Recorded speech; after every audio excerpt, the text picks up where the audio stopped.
नमस्कार दोस्तों, आज हम रीजनिंग का प्रैक्टिस सेट पहला देखेंगे। इसमें रीजनिंग के 20 इंपॉर्टेंट प्रश्न हैं। यदि आप railway, NTPC, RPF, constable, SSC, GD की तैयारी कर रहे हो, तो ये प्रैक्टिस सेट आपके लिए काफ़ी इंपॉर्टेंट है, क्योंकि इस प्रैक्टिस सेट में जो प्रश्न दिए गए हैं, इसी टाइप के प्रश्न आपकी परीक्षाओं में पूछे जाएंगे। तो चलिए हम शुरू करते हैं प्रश्न 1 से। हमें पहला प्रश्न दिया है, प्रश्न कह रहा है कि निम्नलिखित विकल्पों में से संबंधित संख्या का चयन कीजिए।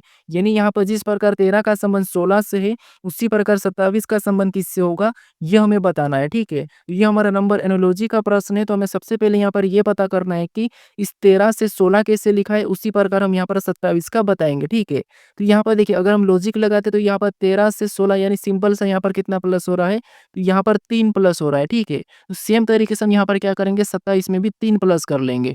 तो जब हम 27 में 3 प्लस करेंगे तो यहाँ पर क्या होना चाहिए, तो यहाँ पर होना चाहिए 30। लेकिन ऑप्शन में देखेंगे तो ऑप्शन में हमारे पास यहाँ पर कहीं भी 30 नहीं है, तो ये लॉजिक तो हमारी यहाँ पर नहीं लगेगी। ठीक है, तो यहाँ पर देखिए, अगर हम दूसरी लॉजिक लगाते तो यहाँ पर क्या कर सकते हैं, 13 का वर्ग करके देखते हैं। तो 13 का वर्ग कितना होता है, तो 13 का वर्ग होता है 169। कितना होता है, 169।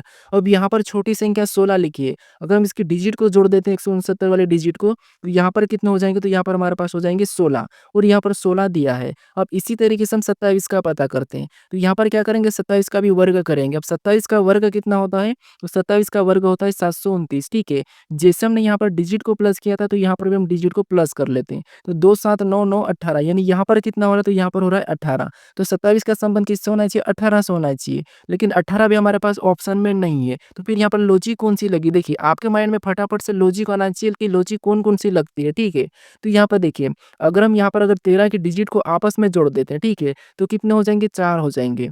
और जब हम 4 का वर्ग करेंगे, तब हमारे पास यहाँ पर कितने होंगे, 16 हो जाएंगे। ठीक है, और यहाँ पर 16 दिया है। अब इसी तरीके से हम 27 का पता करते हैं। ठीक है, तो यहाँ पर 27 की डिजिट को आपस में जोड़ेंगे, तो 2 और 7 कितने हो जाएंगे, 9 हो जाएंगे। ठीक है, जैसे हमने यहाँ पर वर्ग किया, तो इसका भी हम वर्ग करेंगे। तो 9 का वर्ग कितना होता है, तो 9 का वर्ग होता है 81। अब 27 का संबंध किससे होना चाहिए, तो 81 से होना चाहिए। अब ये ऑप्शन में देखिए, तो ऑप्शन नंबर हमें यहाँ पर बी में दिया है, तो ऑप्शन नंबर बी हमारा यहाँ पर सही जवाब होगा। ठीक है, बस आपके दिमाग में लॉजिक आना चाहिए कि फटाफट से लॉजिक कौन सी लगती है, कौन कौन सी लगाना चाहिए।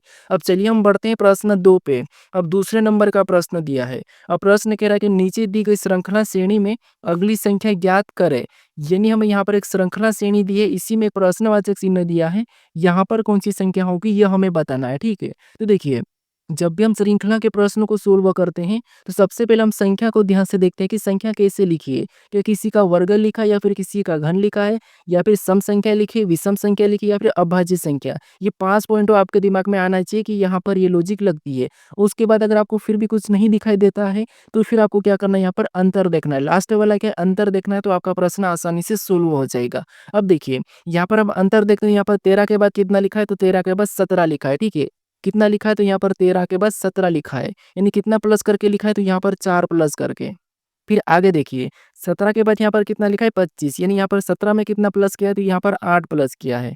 फिर हम आगे देखेंगे तो यहाँ 25 के बाद कितना, 32, यानी 25 में कितना प्लस किया है, यहाँ पर 25 में 7 प्लस करके लिखा है।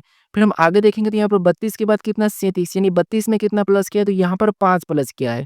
तो उसी तरीके से हम क्या करेंगे, अगली संख्या को बताएंगे। लेकिन यहाँ पर भी हमें लॉजिक का पता करना है। ठीक है, कैसे देखिए, यहाँ पर 4 कैसे प्लस हुआ, 8 कैसे प्लस हुआ, 7 और 5 ये कैसे प्लस हुआ, ये देखना है। तो यहाँ पर देखिए, 4 के बाद तो 8 प्लस मतलब 4 का 2 गुना। ठीक है, यहाँ तक तो ठीक है। फिर 8 का भी 2 गुना प्लस होना चाहिए, क्योंकि पैटर्न सही होना चाहिए। लेकिन यहाँ पर तो 7 प्लस हो रहा, माइनस हो गए। तो यहाँ पर क्या कर सकते हैं, थोड़ा सा यहाँ पर भी लॉजिक को देखिए, क्योंकि आपको लॉजिक याद होना चाहिए। तो यहाँ पर देखिए, 4 प्लस हुआ। ठीक है, पहला, यानी यहाँ पर 13 के डिजिट को जोड़ेंगे तो कितना होगा, 4, और यहाँ पर 4 प्लस। फिर यहाँ पर 8 प्लस हुआ है, तो यहाँ पर 17 के डिजिट को जोड़ेंगे तो कितना होगा, 8, और यहाँ पर 8 प्लस। इधर 7 प्लस हुआ है, तो यहाँ पर भी हम 25 की डिजिट को जोड़ेंगे तो 7, और यहाँ पर 7 प्लस। यहाँ पर देखिए, 32 की डिजिट को जोड़ेंगे 5, और यहाँ पर 5 प्लस। तो उसी तरीके से अगली संख्या बताने के लिए यहाँ पर हम क्या करेंगे, 37 की डिजिट को आपस में जोड़ देंगे। तो यहाँ पर 3 और 7 कितने हो जाएंगे, 10 हो जाएंगे। तो यहाँ पर कितने प्लस करेंगे, 10। ठीक है, तो 37 में जब आप 10 को प्लस करेंगे, तो यहाँ पर क्या हो जाएगा, तो यहाँ पर हो जाएगा 47। ठीक है, कितना हो जाएगा, 47। ऑप्शन में देखिए 47 कहाँ पर है, तो ऑप्शन नंबर हमें डी में दिया है। तो ऑप्शन नंबर डी हमारा यहाँ पर सही जवाब होगा। ठीक है, बस आपके दिमाग में प्रश्न को देखते ही बस लॉजिक का पता होना चाहिए कि लॉजिक कौन सी लगेगी, ये दिमाग से बाहर आना चाहिए। ठीक है, बाकी रीजनिंग सरल है, बस सबसे पहले ये आसान है कि आपको लॉजिक पता होना चाहिए। अब चलिए हम बढ़ते हैं प्रश्न 3 पे। अब 3 नंबर का प्रश्न दिया है। अब प्रश्न ये कह रहा है कि निम्नलिखित विकल्पों में से असंगत विकल्प का चयन करें। यानी हमें यहाँ पर 4 विकल्प दिया है, इनमें संख्या दी है, ठीक है? इनमें से 3 किसी न किसी तरह की समान है, लेकिन एक अलग है, उसका हमें चयन करना है। अब यहाँ पर भी आपको पता होना चाहिए कि ये कौन-सा प्रश्न है, तो ये हमारा असंगत वाला है, ठीक है? तो जब भी हम असंगत या विषम बताते हैं और संख्या दी जाती है, तो वहाँ पर हम कौन-सी लॉजिक देखते हैं? हम देखते हैं कि संख्या बड़ी है कि छोटी, या फिर किसी का वर्ग है या फिर घन है, या फिर विषम या सम है या अभाज्य, ये संख्या हम देखते हैं, ठीक है? ये आपको पता होना चाहिए ताकि आपका प्रश्न जल्दी से सोल्व हो जाए। अब देखिए, यहाँ पर अगर हम देखेंगे संख्या को, तो यहाँ पर देखिए क्या दिया है, 841, 441, 625, 729, यानी कि छोटी-छोटी संख्या है, ज़्यादा बड़ी नहीं है। ये किसी न किसी का वर्ग दिखाई दे रहा है। जैसे 841 को देखेंगे तो ये किसका वर्ग है? ये हमारा 29 का वर्ग है, ठीक है? फिर यहाँ पर 441 को देखेंगे तो ये किसका वर्ग है? तो ये हमारा 21 का वर्ग है। फिर हम 625 को देखेंगे तो ये आपको पता होगा ये किसका वर्ग है? ये 25 का वर्ग है। फिर यहाँ पर 729 को देखेंगे तो ये किसका वर्ग है? तो ये आपको पता है 27 का वर्ग है। अब यहाँ पर देखेंगे तो सारे के सारे क्या है? इनके वर्ग है। तो यहाँ पर हमें अलग कैसे बताना था, वो भी तरीके आपको पता होना चाहिए। कैसे बताना, देखिए जैसे अब हम देखेंगे कि यहाँ पर किस-किस संख्या का वर्ग है। तो आप देखोगे 29, 21, 25, 27, यानी यहाँ पर हमें 21, 25, 27 ये 3 संख्या दिखाई दे रही है। ये संख्या तो हमारी कौन-सी है? ये हमारी विषम संख्या, ठीक है? कौन-सी है? विषम संख्या। वैसे तो सारी विषम संख्या है, लेकिन हमें जो 29 दिखाई दे रही है, कौन-सी संख्या? तो विषम भी और अभाज्य भी है। कौन-सी है? अभाज्य भी है, ठीक है? कौन-सी है? अभाज्य भी। तो इसीलिए ये हमारे क्या होगी? असंगत होगी, ठीक है? तो ऑप्शन नंबर हमारा यहाँ पर ए वाला सही जवाब होगा, क्योंकि आपको लॉजिक पता ही नहीं रहता, क्या करते हैं आप यहाँ पर प्रश्न को सोल्व करने में टाइम लगाते हो, ठीक है? अब चलिए हम बढ़ते हैं प्रश्न 4 पे। अब 4 नंबर का प्रश्न दिया है। अब प्रश्न कह रहा है कि उस वेन आरे का चयन करें जो निम्नलिखित वर्गों को दर्शाता है।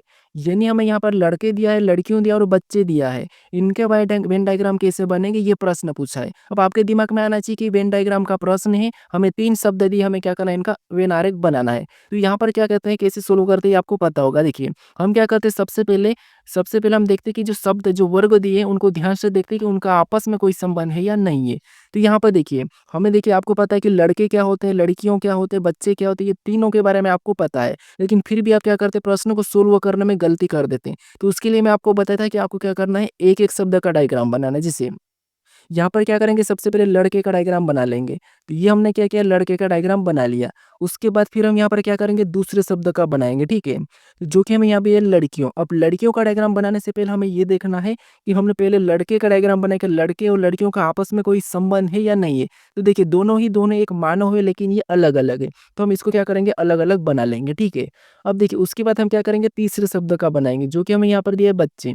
और बच्चे का डायग्राम बनाने से पहले हम ये देखेंगे, जो पहले हमने लड़के और लड़कियों का डायग्राम बना लिया है, क्या उनका बच्चे से कोई संबंध है या नहीं है? तो आप कहोगे यहाँ पर जो लड़के और लड़कियाँ हैं, दोनों की दोनों ये बच्चे के अंतर्गत आते हैं। तो इसीलिए बच्चों का डायग्राम इनके बाहर से बनेगा, यानी कि इनको अंदर ले लेगा, ठीक है?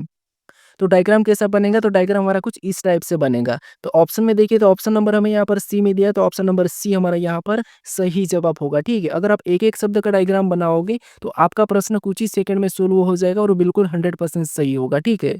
अब चलिए हम बढ़ते हैं प्रश्न 5 पे। अब 5 नंबर का प्रश्न दिया है। अब प्रश्न कह रहा है कि उस विकल्प का चयन करें जो प्रश्न चिन्हों को प्रतिस्थापित करेगा। अब आपको यहाँ पर एक पैटर्न दिखाई दे रहा हो और इसमें एक प्रश्नवाचक चिन्ह दिया है। यहाँ पर कौन-सी संख्या होगी, ये आपको बताना है। अब आपको क्या करना है, प्रश्न को देखते ही समझ जाना चाहिए कि हमें तो यहाँ पर प्रश्नवाचक चिन्ह के स्थान पर संख्या बताना है। तो आपको यहाँ पर पता होना चाहिए कि हम यहाँ पर किस तरीके से संख्या को पता करते हैं, कैसे-कैसे बताते हैं, ये लॉजिक आपको पता होना चाहिए, ठीक है? तो यहाँ पर देखिए, सबसे पहले हम क्या करते हैं कि जो प्रश्नवाचक चिन्ह दिया है, उसके पास बड़ी संख्या कहाँ लिखी, ये देखते हैं। तो प्रश्नवाचक चिन्ह तो हमारा यहाँ पर दिया है, इसके पास बड़ी संख्या की बात करते हैं, तो यहाँ पर 111 दिया है और यहाँ पर 100 दिया है। तो हम कोशिश करेंगे कि सबसे पहले 100 और 11 को पता करेंगे, फिर हम यहाँ पर संख्या को बताएँगे, ठीक है? क्योंकि इधर तो छोटी संख्या है, नहीं तो इधर भी हम पता कर सकते हैं। अब देखिए, सबसे पहले यहाँ पर हम 100 का पता करते हैं। तो यहाँ पर क्या कर सकते हैं कि 12 और 8, क्योंकि 100 का पता करने के लिए हमें सामने वाली संख्या को छेड़ना होगा। इधर भी 111 का पता करने इन वाली संख्या को छेड़ना होगा, ठीक है? ये तरीका है। तो यहाँ पर देखिए, अगर हम यहाँ पर 12 और 8 को ऐसा क्या करें कि हमें 100 मिले, तो देखिए अगर हम इसका आपस में गुणा कर देते हैं, तो 12 आठे कितना होते हैं, तो 12 आठे होते हैं 96 और यहाँ पर कितना लिखा है, 100 लिखा, मतलब पास में चले गए, ठीक है? तो अब क्या कर सकते, देखिए यहाँ पर हम क्या करेंगे, 4 प्लस करेंगे तब हमारे कितने होंगे, 100 हो जाएँगे।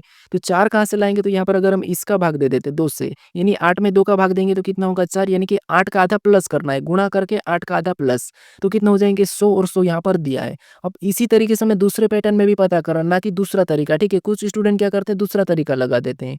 तो यहाँ पर सेम तरीके से हमें वही जो यहाँ पर लॉजिक था वही फ़ॉलो करना है। तो यहाँ पर 18 में 6 का गुणा करा तो 18 छीं कितने होते हैं? तो यहाँ पर होते हैं 108।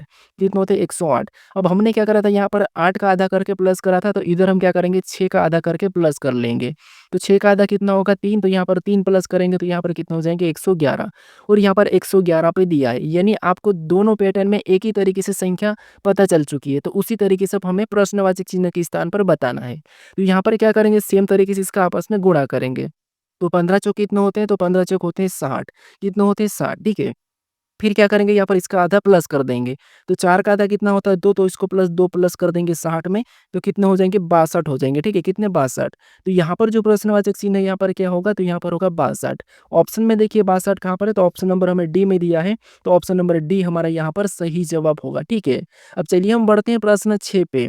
अब 6 नंबर का प्रश्न दिया है। अब प्रश्न कह रहा है कि निम्नलिखित पासे में भोग के विपरीत सतह पर क्या होगा? यानी हमें यहाँ पर 2 पासे दिए हैं और इनमें पूछा है कि भोग के विपरीत सतह पर क्या होगा? ये हमें पूछा है। अब देखिए, हम क्या करते हैं जब भी एक से अधिक पासे को सोल्व करते हैं तो क्या करते हैं ये आपको पता होना चाहिए हम क्या करते हैं, चाहे 2 पासे हो, चाहे 3 पासे हो या फिर 4 पासे हो, हम क्या करते हैं कॉमन सतह देखते हैं कि कॉमन सतह कौन-कौन सी है। तो यहाँ पर देखिए इन 2 पासों में अगर हम कॉमन सतह देखेंगे, तो हमें यहाँ पर बेट और केट दोनों कॉमन दिखाई दे रही है। जैसे यहाँ से ये वाला दोनों हमारे पास इसमें कॉमन है, ये हमारा दोनों पासों में क्या है कॉमन है, ठीक है? ये 2 हमारे पास कॉमन है, तो आपको पता है जब भी पासों में डबल कॉमन रहता है, तो जो बचा हुआ तीसरा, वो क्या होता है एक-दूसरे के विपरीत हो जाता है। यहाँ पर इसका देखिए ईग का विपरीत क्या हो जाएगा? फोग हो जाएगा। हमें यहाँ पर किसका पूछा? फोग का पूछा, तो फोग का क्या हो जाएगा? ईजीजी, ठीक है? तो ऑप्शन में देखिए ईजीजी कहाँ पर है? तो ऑप्शन नंबर ए में दिया है। तो ऑप्शन नंबर ए हमारा यहाँ पर सही जवाब होगा, ठीक है? भले आसान प्रश्न है, बस आपको तरीका और लॉजिक पता होना चाहिए कि किस तरीके से प्रश्नों को सोल्व करते हैं। अब देखिए, अगर आपको यहाँ पर बाय चांस मान लो बेट का यानी कि इसका पूछ लेता विपरीत, तो फिर आप कैसे बताते? क्योंकि यहाँ पर तो कॉमन तो डबल है क्योंकि यहाँ पर जो बचे हुए वो एक-दूसरे के विपरीत है। तो हमें यहाँ पर इसका क्या बताना चाहिए? तो इसका फिर आपको क्या करना है यहाँ पर संभावना बनती है, ठीक है? तो वो भी आपको पता होना चाहिए। अब संभावना में क्या होगा? देखिए, केट तो हो नहीं सकता क्योंकि ये तो पड़ोसी है, तो इसका विपरीत या तो क्या हो सकता है ईग ईग हो सकता है या फिर फोग होगा, ठीक है? तो फिर आपको यहाँ पर संभावनामा बताना पड़ेगा। तो चलिए हम बढ़ते हैं प्रश्न 7 पे। अब 7 नंबर का प्रश्न दिया है। अब प्रश्न कह रहा है कि किसी कोड भाषा में लेवल को लेवल कूट किया जाता है, तो डंकी का कोड क्या होगा? ये प्रश्न पूछा है, ठीक है? तो हमें यहाँ पर प्रश्न क्या कह रहा है कि किसी भी कोड भाषा में लेवल को लेवल कूट किया है, तो डंकी का कोड क्या होगा? ये प्रश्न पूछा है। अब देखिए ये हमारा कौन-सा प्रश्न है? कोडिंग डिकोडिंग का प्रश्न है। तो यहाँ पर हमें याद देखिए कूट का ही कूट दिया है, यानी यहाँ पर लेटर का ही लेटर दिया है, ठीक है? तो हम इस कंडीशन में क्या करते हैं लेटर को ही इधर-उधर माइनस प्लस जो भी करके देखते हैं हम अल्फ़ाबेट में, ठीक है? तो देखिए जैसे अब यहाँ पर एक बार ये भी तरीका कि आपको पता है जो लेटर यहाँ पर दिखाई दे रहा है अगर वही लेटर यहाँ पर है इसका मतलब ये है कि यहाँ पर कोई सा भी नॉर्मल सा लॉजिक होगा। तो यहाँ पर अगर कुछ लोगों का आएगा कि यहाँ पर अगर लेवल का लेवल लिखा है तो हमें डंकी का डंकी बता देंगे। तो यहाँ पर ऑप्शन में देखिए हमें तो डंकी तो कहीं भी नहीं दिखाई दे रहा। इसका मतलब ये है कि यहाँ पर कुछ तो क्रॉसिंग हुआ है। तो यहाँ पर क्रॉसिंग की बात करते हैं तो यहाँ पर देखिए पीछे से लिखा होगा देखिए जैसे यहाँ पर एल को पीछे से लिखेंगे एल, ई को लिखेंगे तो ई, उसके बाद वी को लिखेंगे तो वी, उसके बाद ई को लिखा है तो ई और यहाँ पर एल को तो एल को। यानी इसको लेवल को हम पीछे से भी लिखते हैं तो वही लेटर बनता है, लेवल ही बनता है। तो सेम तरीके से हम क्या करेंगे यहाँ पर डंकी में भी पीछे से लिखेंगे। तो इधर से लिखेंगे तो यहाँ पर सबसे पहले क्या आ जाएगा? तो आई आ जाएगा, ठीक है? क्या आ जाएगा? आई। ऑप्शन में आई सभी में है। फिर देखिए इसके बाद के आ जाएगा तो यहाँ पर हम के को लिख लेंगे। देखिए आई के ऑप्शन बी में नहीं है, ऑप्शन सी में नहीं, ऑप्शन डी में नहीं, तो ऑप्शन ए वाला तो हमारा सही होगा। हम पहले भी ऑप्शन को लगा के बढ़ सकते हैं क्योंकि हमको मिल चुका है। लेकिन पूरा प्रश्न सोल्व कर लेता उसके बाद क्या आ जाएगा? एन आ जाएगा, ठीक है? उसके बाद यू आ जाएगा तो यहाँ पर यू आएगा, उसके बाद यहाँ पर डी, तो यहाँ पर डी, ठीक है? लास्ट वाला यूडी। तो ऑप्शन में हमारा कौन-सा मैच हुआ था? ऑप्शन ए, तो यही वाला हमारा पूरा मैच हो चुका है, ठीक है? अब चलिए हम बढ़ते हैं प्रश्न 8 पे। अब 8वें नंबर का प्रश्न दिया है। अब प्रश्न कह रहा है कि उस विकल्प का चयन करें जिसमें दी गई आकृति सन्निहित हो, घुमाने की अनुमति नहीं है। यानी जो आकृति हमें यहाँ पर दिखाई दे रही है वो आकृति किस विकल्प में चिह्नित है, हमें ये बताना है। भले ही ये प्रश्न आसान है, बस हमें ढूँढना है लेकिन थोड़ा-सा फिर भी दिमाग लगाना पड़ता है, ठीक है? तो यहाँ पर देखिए अगर हम देखेंगे ध्यान से तो आपको सबसे पहले तो जल्दी सोल्व करने का तरीका क्या है कि आपको किसी एक पार्ट को लेके देखना है। किससे? जैसे कि आपको यहाँ पर ये ब्लैक वाला दिखाई दे रहा है त्रिभुज का, ठीक है? यानी कि त्रिभुज का मेन कोना किधर इधर नीचे की ओर झुका हुआ है। तो ऑप्शन में देखेंगे तो ऑप्शन ए तो आपको पता है पहले ही हटेगा क्योंकि इसमें ब्लैक वाला त्रिभुज दिखाई नहीं दे रहा। फिर ऑप्शन सी की बात करते हैं, तो सी में इस साइड हमें यहाँ पर कहा था कि घुमाने की अनुमति नहीं है, तो ये इस तरफ घूम रखा है, इसका मतलब ये है कि ये तो होगा नहीं, तो ऑप्शन सी भी हमारा हट जाएगा। 2 ऑप्शन हमने हटा लिया, ऑप्शन डी भी हट रहा है क्योंकि ये ऊपर की ओर चले गया, तो ऑप्शन डी भी नहीं होगा। तो प्रश्न हमारा यहाँ पर सही जवाब क्या हो जाएगा? ऑप्शन बी वाला, ठीक है? कौन-सा वाला? ऑप्शन बी वाला यहाँ पर सही जवाब होगा। एक बार देख लीजिए, हमें यहाँ से एक तो ये हमारा मैच हो रहा है, ठीक है? फिर हमें ये लाइन भी मैच हो रही है, ये वाली, और यहाँ से ये वाली लाइन भी। तो ऑप्शन हमारा कौन-सा वाला यहाँ पर बी वाला सही जवाब होगा। अब चलिए हम बढ़ते हैं प्रश्न 8-9 पे। अब 9 नंबर का प्रश्न दिया है। अब प्रश्न कह रहा है कि निम्नलिखित श्रृंखला को कौन-सा विकल्प पूर्ण करेगा?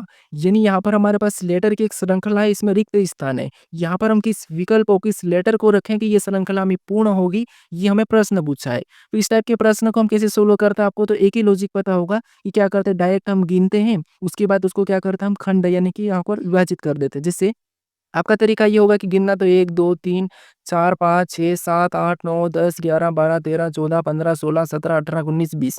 ये टोटल लेटर आपको पता कितने हैं यहाँ पर रिक्त स्थान सही, तो 20 से। तो आप क्या करोगे, इसको काटोगे, या तो 2 से काट सकते हो, या फिर आप कहोगे 4 से काटेंगे, या फिर हम 5 से। तो 2-2 में, 4-4 में कहीं पे भी हम टुकड़े कर लेंगे। लेकिन इसमें भी काफ़ी समय लग सकता है, गिनने में गलती हो जाती है, कुछ भी हो जाता है। तो हम क्या करते हैं, सबसे पहले देखेंगे आसान बनाने के लिए कि लेटर के बाद कौन-सा रिक्त स्थान है, उसके बाद कौन-सा लेटर है, ये देखते हैं। जिससे यहाँ पर सी के बाद क्या है, रिक्त स्थान है। तो इधर देखो सी के बाद क्या लिखा है, तो आप कहोगे सी के बाद यहाँ पर एन लिखा है, तो वहाँ पर हम एन को भर देंगे, ठीक है? यहाँ पर एन को भर लेंगे, ठीक है? उसके बाद फिर हम आगे देखेंगे तो एन के बाद और लेटर मिला, यानी यहाँ पर पी है, तो वहाँ पर भी हम क्या करेंगे, पी को भर लेंगे, ठीक है?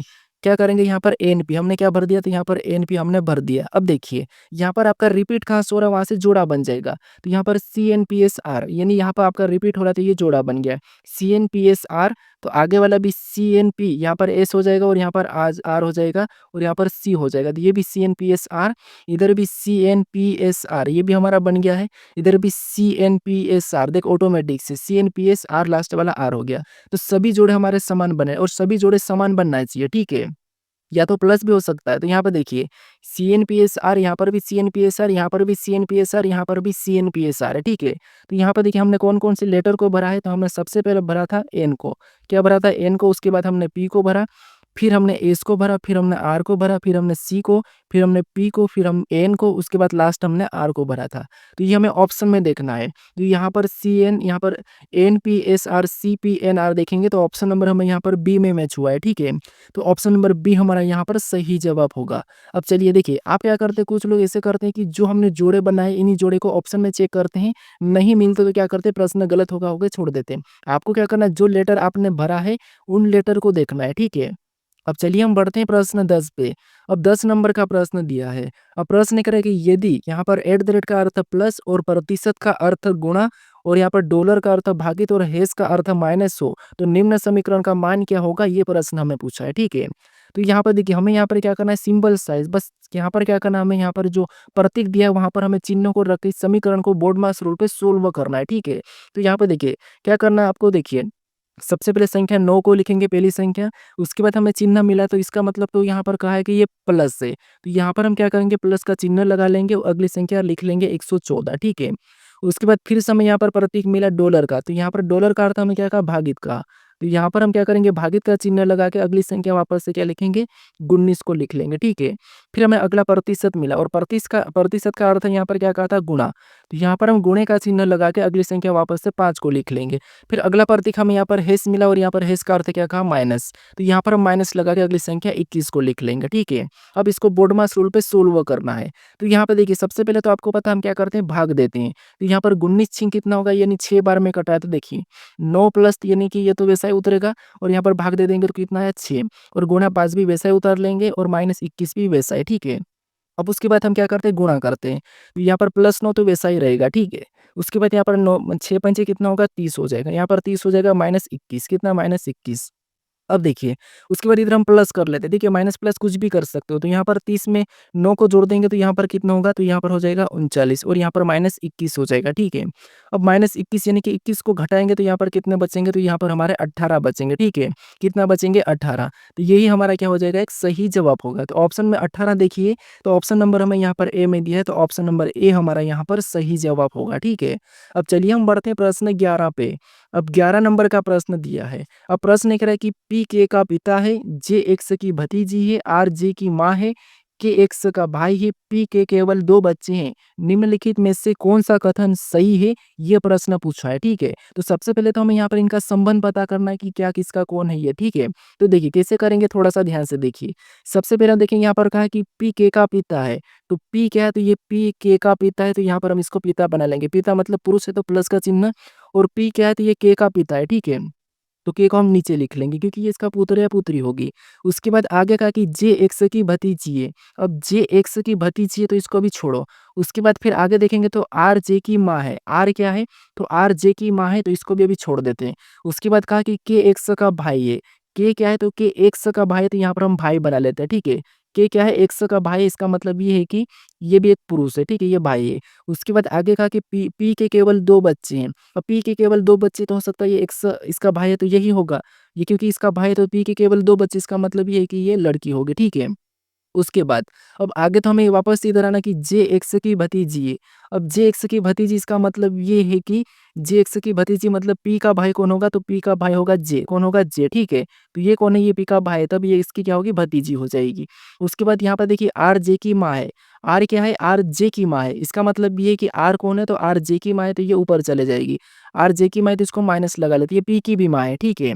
अब देखिए आगे कह रहा है कि निम्नलिखित में से कौन-सा कथन सत्य है? तो हम ऑप्शन ए को देखेंगे कि यहाँ पर ऑप्शन ए दिया है कि एक्स आर की साली है। यहाँ पर एक्स आर की साली दिखाई दे रही है क्या? तो आप कहोगे नहीं, एक्स तो आर की साली नहीं है। ये तो एक्स तो आर की क्या है? तो पोती है। तो ये गलत हो जाएगा, ठीक है? ये गलत है, ये सही नहीं है। उसके बाद ऑप्शन बी में देखेंगे तो यहाँ पर एक्स के का भाई है। क्या एक्स के का भाई है क्या? तो आप कहोगे नहीं, एक्स तो के की बहन है। तो ये भी कथन गलत है। फिर हम ऑप्शन सी में देखेंगे तो यहाँ पर पी एक्स का पिता है। क्या पी एक्स का पिता है? तो हाँ, हमें यहाँ पर पी एक्स का पिता दिखाई दे रहा है, तो ये वाला तो हमारा सही है। ऑप्शन डी को भी चेक कर लेते हैं। तो यहाँ पर देखिए एक्स जे का मौसा है। क्या एक्स जे का मौसा दिखाई दे रहा है क्या? तो नहीं, यहाँ पर तो एक्स एक लड़की है तो मौसा कैसे हो सकता है? तो ये भी गलत है। जहाँ पर पी एक्स का पिता है तो ये वाला कथन सही है, तो ऑप्शन नंबर हमारा यहाँ पर सी वाला सही जवाब होगा, ठीक है? अब आप कहोगे प्रश्न रीजनिंग के तो बहुत सरल रहते हैं, आप बहुत सरल लाते हो। ऐसा कुछ नहीं, बस आपको लॉजिक पता होगा तो आपको प्रश्न आसान लगेंगे, ठीक है? अब चलिए हम बढ़ते हैं प्रश्न 12 पे। अब 12 नंबर का प्रश्न दिया है। अब प्रश्न में हमें यहाँ पर देखिए कथन दिया है और यहाँ पर हमें निष्कर्ष दिया है। तो सबसे पहले हमें यहाँ पर कथन को सत्य मान के कथन का वो करना है, उसके बाद हमें इसका निष्कर्ष बताना है, ठीक है? तो हम कथन का अध्ययन करेंगे कि कथन क्या कह रहा है और उसके बारे में निष्कर्ष क्या कह रहा है, हमें ये बताना है, ठीक है?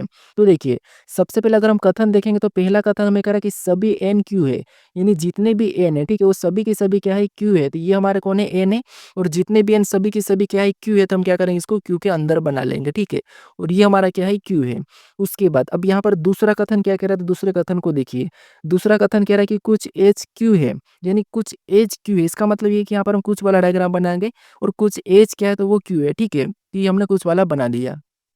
अब इसके बारे में हमें निष्कर्ष क्या कहा है, इसके बारे में निष्कर्ष क्या कह रहा है कि भला कह रहा है, बुरा कह रहा है, ये हमें देखना है। तो यहाँ पर देखिए पहले निष्कर्ष की बात करते हैं तो कुछ क्यू एन है, तो हमें यहाँ पर कुछ क्यू एन दिखाई दे रहा है, तो जो भी सारे के सारे एन क्यू है तो कुछ तो होंगे, इसलिए ये तो सही है, ठीक है? जब सारे होते हैं तो कुछ तो होते ही होते हैं। अब उसके बाद यहाँ पर देखिए दूसरा निष्कर्ष कह रहा है कि कुछ क्यू एज है। अब यहाँ पर कुछ क्यू एज भी हमें यहाँ पर दिखाई दे रहा है, तो यहाँ पर दूसरा भी हमें सही कह रहा है, ठीक है? उसके बाद अब हम यहाँ पर देखेंगे तीसरे निष्कर्ष को। अब तीसरा निष्कर्ष कह रहा है कि कुछ एन एच है। क्या आपको यहाँ पर कुछ एन एच दिखाई दे रहे हैं क्या? तो एन तो यहाँ पर है, कुछ नहीं दिखाई दे रहे हैं। तो ये वाला नहीं होगा, ठीक है? ये वाला नहीं होगा। तो निष्कर्ष कौन सा फॉलो कर रहा है? तो यहाँ पर निष्कर्ष पहला और दूसरा यहाँ पर फॉलो कर रहा है, यानी कि अनुसरण कर रहा है। तो ऑप्शन में देखिए पहला और दूसरा दोनों अनुसरण कर रहे हैं, तो ऑप्शन नंबर बी हमारा यहाँ पर सही जवाब होगा, ठीक है? बस आपको यहाँ पर इस प्रकार का समझना है, उसके बाद उसके बारे में निष्कर्ष क्या कर रहा है ये धीरे-धीरे बताना है, ठीक है? अब चलिए हम बढ़ते हैं प्रश्न 13 पे। अब 13 नंबर का प्रश्न दिया है। अब प्रश्न कह रहा है कि किसी सांकेतिक भाषा में यहाँ पर लाइव को 43 यहाँ पर 4372 लिखा है और गोल्ड को 4658 लिखा है, तो एल का कोड क्या होगा ये हमें बताना है, ठीक है? तो ये भी हमारा कोडिंग डिकोडिंग का ही प्रश्न है। अब हम क्या करते हैं देखिए, हमें यहाँ पर किसका पूछा है तो आप क्या करोगे कि हमें यहाँ पर एल का कोड पूछा है। लास्ट में देखोगे कि एल का कोड पूछा है, तो हम यहाँ पर देखेंगे कि यहाँ पर संख्या लिखी तो एल का 4 लिखा, तो हम 4 पता करके ऑप्शन ए लगा के आगे बढ़ जाते हो। लेकिन ऐसा नहीं, यहाँ पर ये कोड वास्तव में इसका आंसर नहीं है। आपको यहाँ पर क्या करना है वो समझिए।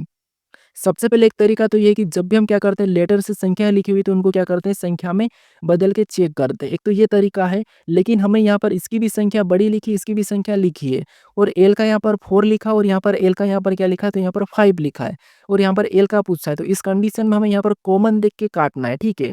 क्या करेंगे यहाँ पर कॉमन देखेंगे तो सबसे पहले यहाँ पर कॉमन देखेंगे लाइव और गोल्ड में। तो हमें यहाँ पर कॉमन क्या दिखाई दे रहा है तो आप कहोगे यहाँ पर एल हमें कॉमन दिखाई दे रहा है, ठीक है। एल हमें कॉमन दिखाई दे रहा है तो यहाँ पर हम काट देंगे। तो यहाँ पर कौन सी संख्या कट रही है तो यहाँ पर कॉमन में हमारे पास 2, 3 यहाँ पर कौन सी कट रही है तो आप कहोगे हमें यहाँ पर 7 कट रही है। क्या कट रही है 7 कट रही है। तो कॉमन एल था और इधर कॉमन संख्या हमारी 7 थी तो एल का कूट क्या हो जाएगा तो एल का कूट होगा 7, ठीक है। बाकी जो बचा वो इनका कूट हो जाएगा, ठीक है। तो हमारे ऑप्शन में देखिए 7 कहाँ पर है तो ऑप्शन नंबर हमें डी में दिया है तो ऑप्शन नंबर डी हमारा यहाँ पर सही जवाब होगा।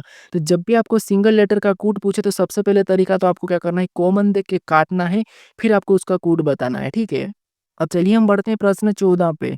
अब 14 नंबर का प्रश्न दिया है। अब प्रश्न कह रहा है कि एक पंक्ति में 5 लोग V W X Y Z पूर्व की ओर सम्मुख करके बैठे हैं। एक्स वी के बगल में बैठा है, डब्ल्यू वी के बाएं बैठा है, जेड केंद्रक पर है लेकिन एक्स के दाएं बैठा है। तो बताइए दाएं छोर पर कौन बैठा है, ये प्रश्न हमें पूछा है। ये हमारा बैठक अवस्था का प्रश्न है, ठीक है। यहाँ पर भी आपको प्रश्न को बड़ा देख के घबराना नहीं है, बस आपको धीरे से धीरे प्रश्न को पढ़ के सोल्व करना है, ठीक है। तो यहाँ पर क्या करा था कि एक पंक्ति में 5 लोग बैठे हैं, वी डब्ल्यू एक्स वाई कितने 5 ही लोग और किधर बैठे थे ये पूर्व की ओर मुख करके बैठे हैं, ठीक है। तो यहाँ पर हमें आगे कहा था कि एक्स वी के बगल में बैठा है, ये तो ठीक है, लेकिन हमें एक पॉइंट यहाँ पर मिला था कि जेड केंद्र पर बैठा, ये और केंद्रक पर है लेकिन एक्स के दाएं है, तो हम क्या करते सबसे पहले जेड को बिठा लेते केंद्रक पर यानी कि बीच में और एक्स के दाएं मतलब एक्स ऊपर होगा तब ये किसके दाएं होगा क्योंकि इनका मुख इधर है तो इनका मुख इस साइड है, ठीक है। ये 2 लोग बैठ गए। अब हमारे पास बचे 3। तो यहाँ पर देखिए एक वी यानी देखिए एक्स वी के बगल में बैठा है, एक्स वी के बगल में बैठा है इसका मतलब ये है कि वी यहाँ पर हो जाएगा, ठीक है, ये बगल में बैठा है। फिर हम यहाँ पर देखेंगे तो डब्ल्यू वी के बाएं बैठा है, डब्ल्यू वी के बाएं इसका मतलब ये कि वी के बाएं तो बाएं ऊपर की ओर होता है तो यहाँ पर डब्ल्यू बैठेगा तब नीचे क्या हो जाएगा वाई हो जाएगा, ठीक है। ये यहाँ पर बैठा है।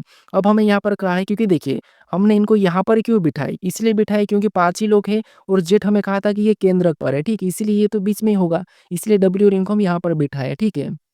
अब पूछा है कि तो यहाँ पर दाएं छोर पर कौन बैठा है ये हमें पूछा है।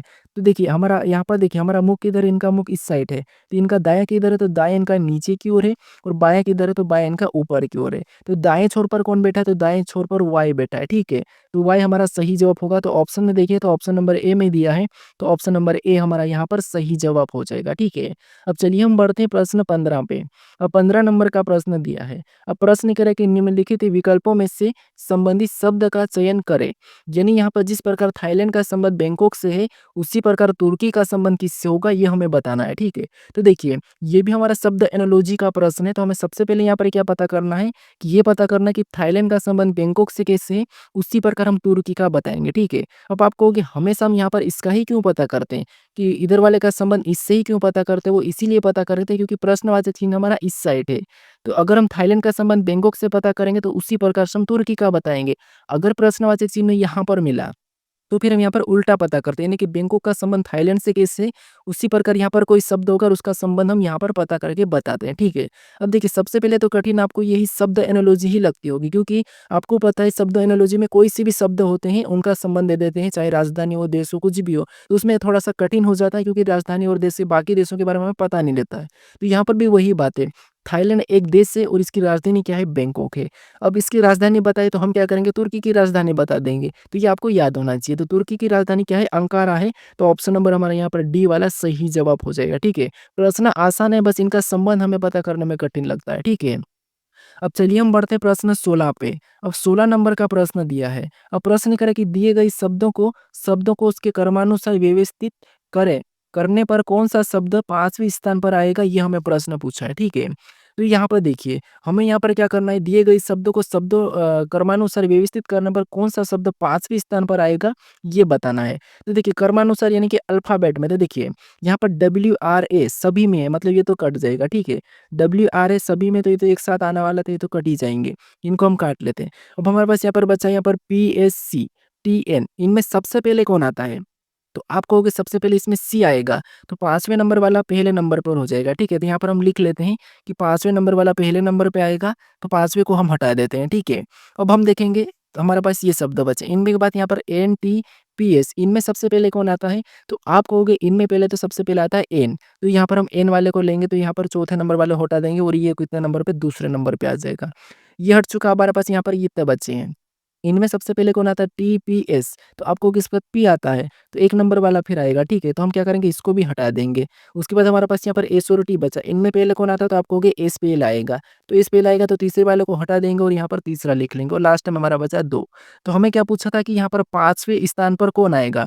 तो 5वें स्थान पर कौन-सा आ रहा है? दूसरे नंबर वाला आ रहा है। कौन-सा? दूसरे नंबर वाला। तो दूसरे नंबर वाला क्या है? तो वर्थ है, ठीक है? कौन-सा? वर्थ। ये वाला हमारा सही जवाब होगा। तो ऑप्शन में देखिए, ऑप्शन नंबर हमें यहाँ पर डी में दिया, तो ऑप्शन नंबर डी हमारा यहाँ पर सही जवाब होगा। ये हमारा 5वें स्थान पर आएगा, ठीक है? अब चलिए हम बढ़ते हैं प्रश्न 17 पे। अब 17 नंबर का प्रश्न दिया है। अब प्रश्न कह रहा है कि दी गई आकृति श्रृंखला में प्रश्न चिन्ह के स्थान पर कौन-सी विकल्प आकृति आएगी? ये हमें प्रश्न पूछा है, ठीक है? तो यहाँ पर हमारी जो आकृति दी है, श्रृंखला वाली आकृति है, ठीक है? यानी एक के बाद एक आकृति बनती हुई जा रही है, तो अगली आकृति कैसी दिखाई देगी या कौन-सी होगी, ये हमें बताना है, ठीक है? तो यहाँ पर देखिए, सबसे पहले हम देखेंगे एक-एक आकृति को। तो इस आकृति को, ये वाला ब्लैक डॉट आपको दिखाई दे रहा है, ये यहाँ पर था, फिर इधर आके फिर इस वाले हिस्से पे आया, ठीक है? यहाँ पर, ठीक है? फिर आगे गया तो इस वाले मोड़ पे चले गया और आगे फिर इधर वापस से चले गया। तो अगले वाले में वापस से कहाँ जाएगा? तो आप कहोगे वापस से इसी स्थान पे आ जाएगा। यानी ऑप्शन ए की तरह वापस से बनेगा। कैसा बनेगा? ऑप्शन ए की तरह, और सभी में सेम निशान है, ठीक है? तो ऑप्शन ए की तरह हमें यहाँ पर कहाँ-कहाँ दिखाई दे रहा है? तो आप कहोगे केवल की केवल हमें ऑप्शन नंबर कहाँ पर? ए में दिखाई दे रहा है। कहाँ पर? ऑप्शन नंबर ए में। क्योंकि यहाँ पर हमें ऑप्शन बी में भी सी में दिखाई दे रहा है, लेकिन यहाँ पे एक लाइन नहीं है, तो ये नहीं होगा। यहाँ पर तो ये वाले निशान ही चेंज होंगे, तो ये भी नहीं होगा, ठीक है? और ये भी नहीं होगा, तो ऑप्शन हमारा कौन-सा वाला, यानी कि यहाँ पर क्या होगा? तो यहाँ पर होगा ऑप्शन नंबर ए वाली आकृति। तो ऑप्शन नंबर ए हमारा यहाँ पर सही जवाब हो जाएगा। अब चलिए हम बढ़ते हैं प्रश्न 18 पे। अब 18 नंबर का प्रश्न दिया है। अब प्रश्न कह रहा है कि दी गई विकल्प आकृतियों में से कौन-सी आकृति प्रश्न आकृति के पैटर्न को पूर्ण करेगी? यानी यहाँ पर हमारे पास एक प्रश्न आकृति ये वाली है, ठीक है? यहाँ पर एक प्रश्नवाचक चिन्ह दिया है, तो यहाँ पर हम किस विकल्प को रखेंगे कि ये आकृति हमारी पूर्ण होगी? ये प्रश्न हमें पूछ रहा है, ठीक है? तो देखिए, सबसे पहले तो हमें यहाँ पर क्या करना है, एक किसी भी हिस्से को उठा के रखना है। जैसे ये वाला हिस्सा इधर ब्लैक है, ठीक है? तो यहाँ पर भी आपको पता है इधर वाला ब्लैक होगा। कौन-सा होगा? ब्लैक। तो यहाँ पर तो हमारे पास ये अलग सा हिस्सा जा रहा है, मतलब ऑप्शन ए नहीं होगा। अब हमारे पास बचे ऑप्शन 3, ठीक है? ऑप्शन को हटाना है तो आपका प्रश्न जल्दी सोल्व होगा। फिर हमारे यहाँ से ये वाली लाइन बनेगी, कौन-सी वाली? तो आप कहोगे यहाँ से ये छोटी वाली, ठीक है?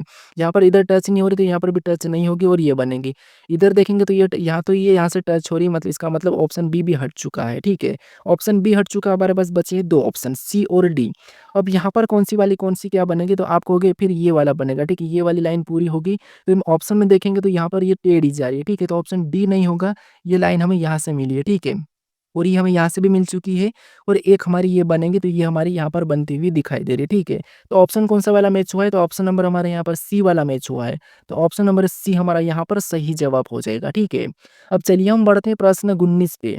अब 19 नंबर का प्रश्न दिया है। प्रश्न ये कह रहा है कि दी गई आकृति में कितने त्रिभुज है? यानी इस आकृति में कितने त्रिभुज की संख्या है, ये हमें अब बताना है, ठीक है? तो देखिए, त्रिभुज काउंट करने के भी तरीके आपको पता होगा कि कौन-कौन सी लॉजिक लगाना चाहिए, क्या करना चाहिए, आपको पता होगा। ये जो हमें 4 यहाँ पर 4 कोने वाला दिखाई दे रहा है, तो इसमें तो आपको पता है इसका डबल कर दे, जैसे 1, फिर ये 2, ये 3 और ये 4। इसमें अगर 4 है, तो 4 का डबल मतलब इसमें 8 हो जाएँगे। इस आकृति में कितने होंगे? 8 त्रिभुज होंगे। इधर देखेंगे, तो आपको पता है ये हिस्सा, इधर वाला ऐसा वाला हिस्सा को जब भी हम आकृति गिनते हैं, तो आपको पता है इसमें कितने होते हैं? 3 होते हैं। तो इसमें भी सेम है, तो यहाँ से भी 3 हो जाएँगे, तो 6 इसमें है। इनको आपस में जोड़ देंगे तो 8 से कितने होंगे? तो 8 से होंगे 14, मतलब इन आकृतियों में कितने त्रिभुज की संख्या है? 14 है, ठीक है? तो ऑप्शन में देखेंगे तो ऑप्शन नंबर हमें ए में दिया है, तो ऑप्शन नंबर ए हमारा यहाँ पर सही जवाब होगा, ठीक है? क्योंकि आपको पता है, मैं एक बार आपको बता देता हूँ कि यहाँ पर अगर हम त्रिभुज इस वाले में काउंट करते हैं, ठीक है? यही हमें यहाँ पर दिखाई दे रहा है, तो यहाँ पर एक तो ये हो जाएगा, ये दूसरा हो जाता है, एक ये बड़ा वाला मतलब 3, इसमें कितने? 3 है। तो यहाँ पर अगर इस वाले में 3 है, ठीक है? इधर बड़े वाले में 3 है, तो यहाँ से इधर भी 3 है, ठीक है? इसीलिए यहाँ पर कौन-सा 14, यानी कि ऑप्शन नंबर ए हमारा यहाँ पर सही जवाब होगा। अब चलिए हम बढ़ते हैं प्रश्न 20 पे। अब 20 नंबर का प्रश्न दिया है। अब प्रश्न करें कि यदि दर्पण को रेखा, यानी कि दर्पण को रेखा एक्स वाई पर रखा जाए, तो आकृति का प्रतिबिंब कैसा बनेगा ये प्रश्न हमें पूछा है, ठीक है। यानी हमारा दर्पण प्रतिबिंब का प्रश्न है। हमें यहाँ पर कह रहा है कि एक्स वाई रेखा पर रखा जाए, यानी इस रेखा पर हमें क्या करना है, इसकी छाया मतलब रखना है, ठीक है, इस दर्पण को। तो इसकी छाया इस तरह कैसे बनेगी ये हमें प्रश्न पूछ रहा है। तो यहाँ पर देखिए, जो नीचे वाला ये वाला जो हिस्सा है इसमें तो कोई प्रभाव नहीं पड़ेगा, ये ऐसा ही बनेगा, ठीक है। कैसा बनेगा, आप कहोगे तो ऐसा ही बनेगा, सेम रहेगा, ठीक है, ये सेम रहेगा। ऑप्शन में सभी में सेम है। फिर हम इधर देखेंगे तो आपको पता है ये वाला जो हिस्सा है इसका पहले छाया बन जाएगी। मतलब ये कैसा हो जाएगा, तो आप कहोगे यहाँ पर ऐसा हो जाएगा और ये यहाँ पर ऐसा आ जाएगा, ठीक है। ऑप्शन में देखेंगे तो ये ऊपर की ओर चले गए, मतलब ऑप्शन ए नहीं होगा, यहाँ पर भी ऊपर की ओर गया तो ये भी नहीं होगा। अब हम ऑप्शन 2 में देखेंगे तो हमें यहाँ पर मैच हो चुका है, ठीक है, ये तो सही है। अब यहाँ पर देखेंगे अब किसका बनेगा, तो हम एन को देख लेते हैं। एन इधर आके कैसा बनेगा, तो एन इधर आके ऐसा उल्टा बनेगा, ठीक है। कैसा बनेगा, तो आप कहोगे ऐसा उल्टा बन जाएगा, कैसा, ऐसा उल्टा बनेगा, ठीक है। कैसा बनेगा, कुछ इस टाइप से, ये उल्टा एन। उल्टा एन अगर हम देखेंगे तो यहाँ पर तो सीधा एन है, तो हमारा कौन सा बचा है, तो ऑप्शन नंबर हमारा डी तो नहीं होगा। अब होगा हमारा केवल ऑप्शन नंबर सी वाला, कौन सा, ऑप्शन नंबर सी, ठीक है। हमेशा आपको गलतियाँ निकालना है। अब चलिए हम बढ़ते हैं प्रश्न 21 पे, ठीक है। यानी कि ये प्रश्न आपके लिए क्या है, होमवर्क है, यानी कि आपके लिए टेस्ट प्रश्न है। तो प्रश्न कह रहा है कि दिए गए विकल्पों में से लुप्त संख्या ज्ञात करें। यानी आपको यहाँ पर क्या करना है कि यहाँ पर एक प्रश्नवाचक चिन्ह दिया है, यहाँ पर कौन सी संख्या होगी ये आपको मुझे कमेंट करके बताना है, ठीक है। तो आज से ये प्रैक्टिस सेट आपको डेली देखने को मिलेंगे और यहाँ पर कौन सी संख्या होगी आप मुझे कमेंट करके बताइए, ठीक है। अगर आप इस चैनल को अभी तक सब्सक्राइब नहीं कर रहे तो सब्सक्राइब जरूर कर लीजिए और वीडियो को भी लाइक भी जरूर कर दीजिए, ठीक है। और शेयर नहीं करा तो शेयर भी जरूर कर दीजिए। तो चलिए हम मिलते हैं नेक्स्ट वीडियो में।